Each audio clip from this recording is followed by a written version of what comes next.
Hola, bienvenidas, bienvenidos a nuestro curso, a nuestra semana 2, perdón, del curso donde hablaremos del tema la profesión como horizonte de realización profesional. Con el propósito de no repetir lo que Luis Ángel Monroy Gómez señala en su artículo La desigualdad de oportunidades en México, quisiera complementar dicha información describiendo una suerte de anatomía de la pobreza, con el fin de poder establecer algunos vasos comunicantes con esta idea de realización profesional. Entonces, visto de esta manera y dados los tiempos que corren, parte de la cimentación de la ética profesional, al menos así lo estamos planteando en este momento en el curso, pues residirá en dar respuestas efectivas al gravísimo problema de la pobreza que enfrentamos en nuestro país. Como recordarás, nuestro blog abrió con la siguiente pregunta: ¿cuál es la diferencia central entre la desigualdad de ingresos y la de oportunidades? Y esta pregunta tenía como propósito conducirte a una reflexión personal sobre las oportunidades que tú has tenido en la vida, entre ellas el acceso a la educación universitaria y por tanto, pues la responsabilidad que este bien, que este derecho social recibido implica. ¿Por qué? Porque ser un privilegiado en una sociedad que sobrepasa los 60 millones de pobres, pues implica una responsabilidad que no es menor. De ahí que antes de caer en el riesgo de moralizar o de intentar moralizarte desde una noción de responsabilidad, es decir, del estudiante universitario que se compadece de los demás, quisiera compartirte una fotografía de la pobreza en México y su trasfondo ético. Mira, al igual que sucede en el resto del mundo, la pobreza es un fenómeno, bien, al igual que sucede con otros problemas en el mundo, la pobreza es otro de los problemas de la humanidad que resulta por demás paradójico. La pobreza es sin duda, digo, perdón, la que vivimos hoy es sin duda una de las eras que más archimillonarios registra. Ya la ves donde las diferencias por ingresos se ven más acentuadas. Dicho brevemente y siguiendo la lógica expuesta por Zygmunt Bauman en ese libro espléndido que se llama y que abre con una pregunta: ¿la riqueza de unos pocos nos beneficia a todos? Esta reflexión, que también va muy en la línea de otro texto que Joseph Stiglitz tituló El precio de la desigualdad, la riqueza en el mundo se divide de una manera dramáticamente, voy a decirlo de esa manera, indecente. ¿Por qué? Porque 5 personas que son archimega ricas, ¿sí?, poseen la riqueza de 2.500 millones de personas juntas. Ahora, si eso no es un escándalo o una desproporción en toda regla o la oda a la inequidad, pues yo no sé lo que sea. Ahora bien, la pregunta que sale al paso es: ¿quién es pobre? ¿Verdad? Y visto de una manera muy simplista, pobre es quien no tiene posibilidad de acceder a los bienes que le permiten una vida de calidad o tener una vida de calidad, como dijera Marta Nussbaum. Entonces, estos bienes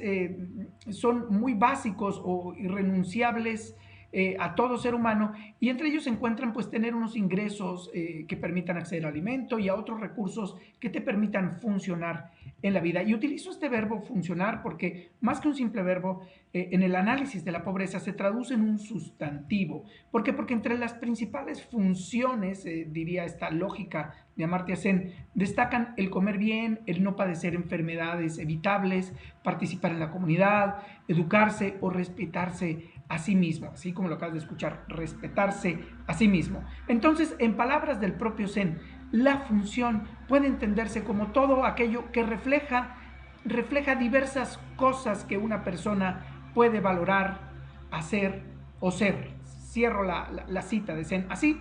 Entonces, como puedes ver, la pobreza no podría ser reducida a la mera falta de ingresos económicos. Por lo tanto, el fenómeno nos obliga a pensar sobre este en términos de dignidad, de capacidades, de derechos, de autoestima, de amor propio, incluso de aceptación social. De este modo, ser pobre no significa simplemente carecer de una renta o un ingreso fijo.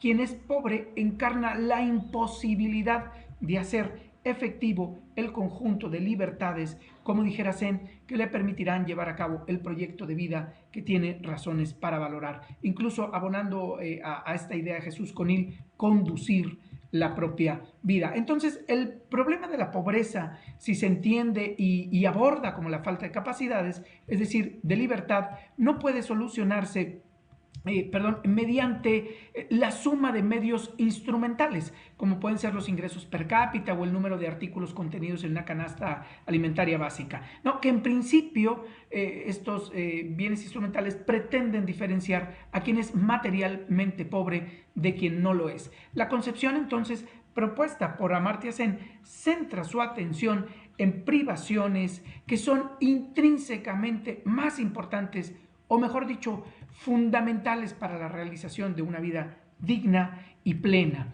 En México, fíjate, ve qué tan pobre la idea de la pobreza.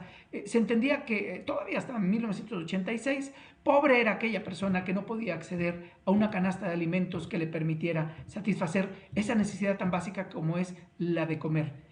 Pero si nosotros ampliamos el scope de esto y lo vemos desde una perspectiva, un enfoque de capacidades, entonces la capacidad se traduciría en un tipo de libertad, es decir, la libertad fundamental para lograr los diferentes estilos o proyectos de vida que tiene la persona razones para valorar. ¿Sí? Así, entonces, el papel constitutivo de la libertad estaría relacionado con la importancia de estas libertades fundamentales para el enriquecimiento, necesarias para el enriquecimiento de la vida humana. Y entre estas libertades fundamentales, fíjate el enfoque que interesante, se encuentran algunas capacidades tan simples como son poder evitar privaciones como la inanición, la desnutrición, la morbilidad evitable, la muerte prematura o gozar también de libertades relacionadas con la capacidad de leer, escribir, calcular, la participación política o incluso la libertad de expresión. Si me vas siguiendo entonces la pista, te das cuenta de que la pobreza, tal como la señala el Consejo Nacional de Evaluación de la Política Social, que es el Coneval, la pobreza se traduce en un fenómeno multidimensional que contempla dos grandes avenidas, el bienestar económico y los derechos sociales. Así, es pobre quien no tiene recursos económicos suficientes para acceder a derechos sociales tan fundamentales como la alimentación, la educación, la salud, una vivienda digna o la seguridad social.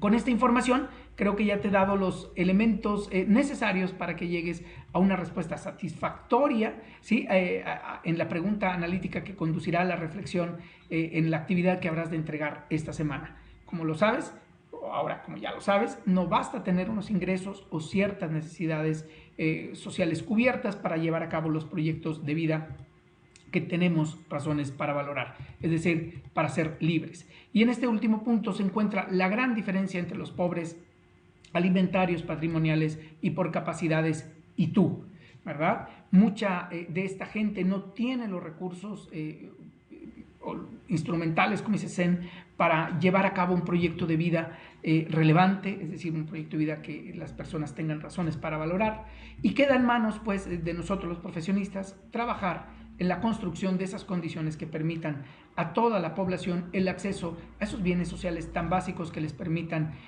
tener una vida digna. Y lo mismo aplica para el ejercicio profesional, es decir, tú puedes tener unos ingresos, puedes tener unos proyectos interesantes, sin embargo, si tú no tienes los recursos, los bienes instrumentales que te permitan llevar a cabo esos proyectos profesionales que tú tienes razones para valorar y que te permitirían llevar a buen puerto la libertad, pues también tu ejercicio profesional sería uno pobre.